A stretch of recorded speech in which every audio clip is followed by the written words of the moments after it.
Hey guys, it's time we have a look at some of the changes coming in to 8.4 in about a week's time. Let's start off with the big changes, and the first one is going to be to Azuri. There are 4 big nerfs actually here, 1 for her Q, 1 for her W, and 2 for her E. The biggest 2 are definitely on her E. Her sleep, though, are no longer reducing the cooldown is the best one, and you probably didn't realize this, but it's one of the reasons why she was so obnoxious. She could buy this out all the time. If you look at all of these, though, like no longer applying passive damage past your first enemy hit on your Q, no longer dropping teleport, like reducing the cooldown and stuff, and if you remove the drowsy, that is actually really cool. You won't fall asleep anymore. None of that targets her one-shot potential just yet, right? But they are making it harder to actually one-shot someone. Basically, they're giving us a bit more counterplay to survive a bit easier and making it more punishing if you miss your sleep as Zoe. I honestly wonder, though, whether they will ever nerf her Q at some point or not, like reducing the one-shot potential. Didn't they kind of rework Nidalee and Gragas for being able to one-shot combo people? And now we have Zoe. The thing is, though, they are nerfing everything around her. This is a really good start. It will make her a bit weaker now, so maybe we don't have to ban her every single game. We do also have some massive changes to how Baron and Elder Dragon are going to work now, though, basically making them way more important and a lot easier to end the game with. It's not like as they spawn, though. It's later into the game. So Baron, first of all, let's look at that. The initial stats you get, 25 AD and 25 AP, are now 24 AD and 40 AP. That used to scale to 40 of each at 27 minutes and 30 seconds, but now it's going to be 48 AD and 80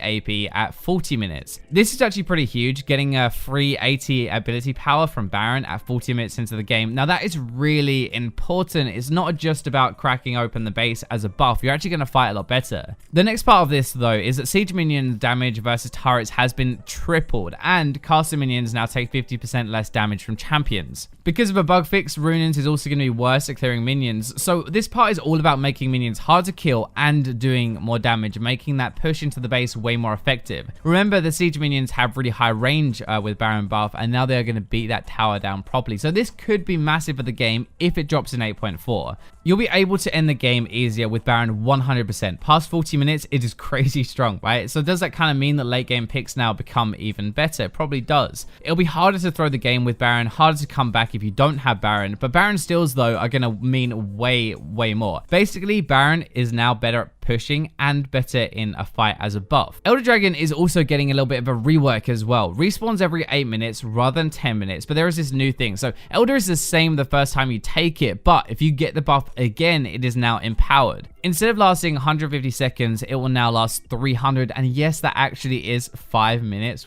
That is crazy. The damage, instead of being 45 plus 45 extra per Drake, turns into 135 plus 90 per Drake. And the elemental buff, so the increased effects of the other Drakes you've taken throughout the game, normally that's by 50%, turns into 100%. This is bonkers. Like, maybe Riot just need to sit down with a cup of tea and a biscuit and have a little chill, because this is insane. 5-minute buff now, over double the burn damage, and it doubles the effects of dragons. So if you had 3 Infernal Dragons, you would get almost a 50% boost to your AD and AP with this. That is ridiculous. You have to kind of remember, though, if you take 2 Elder Drakes, you should be closing out the game anyway, right? You're in control, obviously. It's quite rare for it to get to that point anyway, but this is like a really insane change. When you put the 2 of these together, the Baron and the Elder Dragon, the team that has a lead can literally just sit around and wait for that 40-minute, that magic 40-minute mark. They take Baron, they get a ton of free stats now in combat and pushing, and then get the Elder Dragon for the free win. Potentially, anyway. It might just like drag games out a little bit, waiting for that easy finish. One thing is for sure, though, if this happens, late game champions who get a hold of these buffs, think Karthus or Veigar or Twitch, they are going to be on another level with these. I'm just thinking, like, if it gets to late game and you get those buffs with champions like that, I don't really see how you can lose.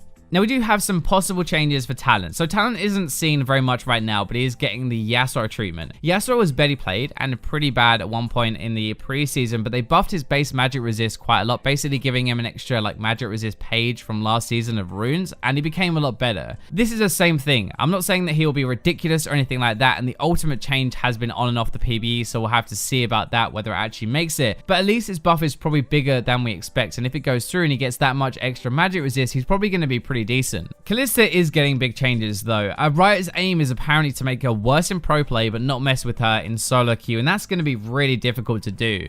Her base attack speed has been increased slightly, her attack speed per level increased, her attack range though is down to 525 from 550. W no longer gives attack speed from a nearby paired ally, it gives you some AD instead, and also her E mana refund has been changed to scale, so 10 to 30 mana instead of just 30 mana every rank. So firstly, removing the attack speed gain from paired allies but giving it to us based on the level is so good. Like, I hated that change. It's really hard to duel or just be at like a serious advantage when you don't have your support near you, and they do roam a lot in solo queue. So that is really cool, but attack range down to 525 is not so much. Calista is supposed to be a lane bully. Yes, she's very good at that, but if you survive her lane, you will outscale her. That's kind of the whole point. Reducing her range makes it a lot harder to fight, more risky to fight as well, so that might actually gut her win rate this patch for solo queue because you're making her a bit more difficult. The mana refund as well, it costs 30 mana, so rank 1 you will lose 20 mana per Ren, and this is a really clever change I think, but again it'll make her early levels worse. You normally use minions and Ren to trade and then reset afterward the cooldown, right? So you can go back to trading again. That now is going to cost you mana, which I guess it probably should do anyway, but that is going to make her lane phase weaker with the range nerf as well. That could be a lot weaker. Fiddlesticks is getting 2 buffs, which are pretty good. I'm not a Fiddle expert by any means.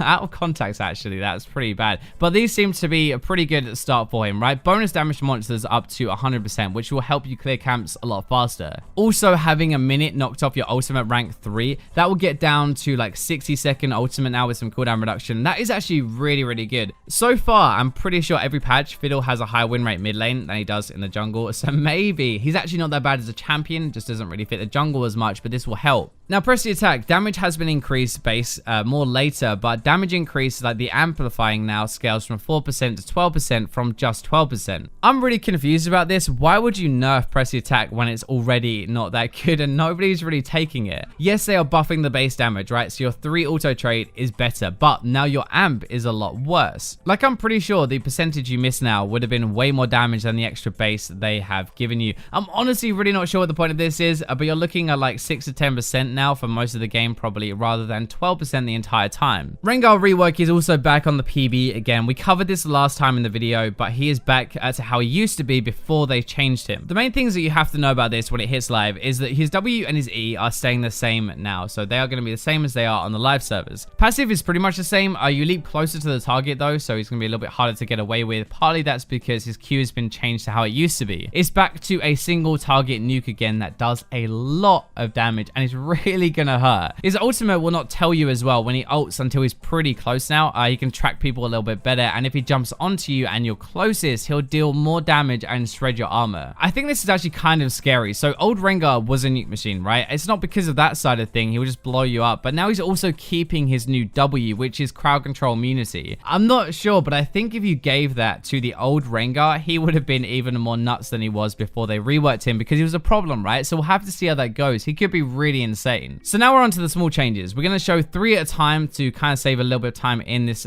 video. Gangplank is probably the biggest change out of these first 3. Lowering the kill duration to 25 seconds must mess with the lane phase, bush control, and setup, but at least later into the game, it's not really going to make much difference. You put them down and use them straight away. The next 3 are a little bit bigger. I mean, Poppy, not really, but like not having the passive boomerang cooldown removed is going to be a pretty big hit to him. There is this possible change as well of increasing the ratio on his ultimate, which would be awesome, but I'm not sure if that will end up hitting live. But at least he should be a little bit less oppressive now. Ornn has had a lot of changes in this patch, but the big thing, brittle duration has been halved now. This was a massive reason why it was so strong in teamfights especially. This is a thing that buffs are the crowd control that hits the person. The rest of the nerfs are obviously going to hurt as well, but this brittle thing I think is probably going to be the biggest thing. He's still Ornn. I think though he should be a lot weaker in 8.4. All 3 of these ones are minor changes. Twitch losing 40 damage will hurt, but that is 40 damage past level 9, which I don't think he really needs that much. Like at level 9, he's going to pop out of stealth and just blow you up anyway. The only other thing with these 3, Shyvana's AD per level is down not that much though, which is why it's minor, but her Q second hit bonus lowered by 20%. She might not burst as hard anymore. From these 3, Zed and Xin Zhao like really don't matter I think, but